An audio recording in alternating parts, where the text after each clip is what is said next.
Welcome to Blizzard Fire. We hope this video helps fire up your solution. You're signed in, so start by opening YouTube Studio and navigating to the video's subtitles panel. This gets you straight to caption controls. Once there, choose the language and click Add or Edit to import a file or open the editor. If you have an SRT or VTT, upload it now to preserve timings. If you don't, use the automatic captions as a draft. This saves time, but make sure to plan for manual correction, because auto captions often miss punctuation and homophones.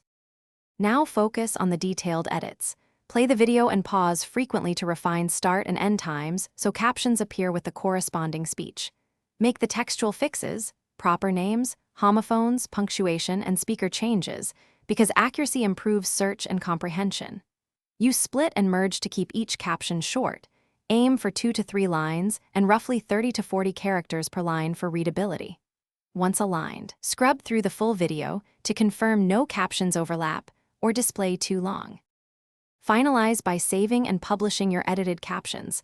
Make sure YouTube shows them as published for the correct language.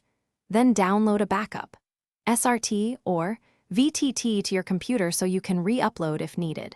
Test playback on desktop and mobile to confirm formatting and timing across devices. If captions don't appear, clear your browser cache and try again. If the problem persists, re-upload the file or rebuild it in the editor with corrected timings. That one troubleshooting step resolves most display issues. Thanks for watching. If you found this helpful, don't forget to like and subscribe.